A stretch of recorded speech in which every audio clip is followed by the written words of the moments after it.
সব সম্পর্কের পেছনে একটা অনুভব থাকে, আর সেই অনুভবটাই হলো আসল।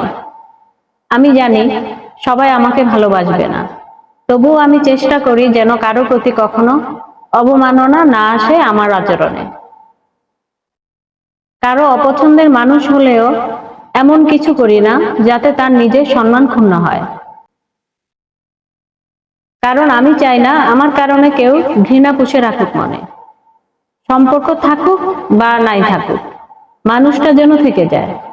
আজকাল সবাই চায় পাশে থাকুক আপন কেউ, কিন্তু কয়জন পারে নিঃস্বার্থভাবে কাউকে আপন করে নিতে? সময়ের সঙ্গে সঙ্গে অনেকেই বদলে যায়, অনেকেই ভুলে যায় নিঃস্বার্থ ভালোবাসার মূল্য। কিন্তু তবুও ভালোবাসতেই চাই, আমি সম্মান দিতে চাই, কারণ আমি বিশ্বাস করি স্বার্থ দিয়ে নয়, হৃদয় দিয়েই গড়া সম্পর্কেই থাকে সত্যিকারের শক্তি। ভুল তো আমারও থাকতে পারে, কিন্তু আমার ভিতরের অনুভব, আমার নিঃস্বার্থ মানসিকতা, তা কখনো অভিনয় নয়। আমি চাই কেউ যখন আমার কথা ভাববে তখন যেন মনে একটুখানি শান্তির ছোঁয়া লাগে। আমি এমন একজন হতে চাই যার নাম মনে পড়লে চোখে একটু প্রশান্তি, মনে একটু বিশ্বাস জাগে।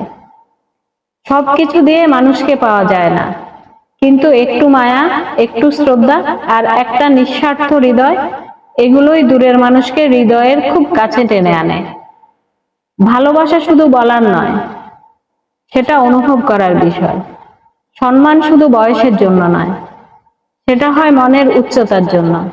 আর মায়া, সেটা এমন এক অদৃশ্য বাঁধন যা ভাষা ছাড়াও মানুষের হৃদয়ে জিতে নেয়। আমি চাই যে থাকবে সে থাকুক মন থেকে, না কোনো স্বার্থে, না কোনো শর্তে। শুধু একটুখানি আন্তরিকতা দিয়েই বদলে দেওয়া যায় সম্পর্কের মানে।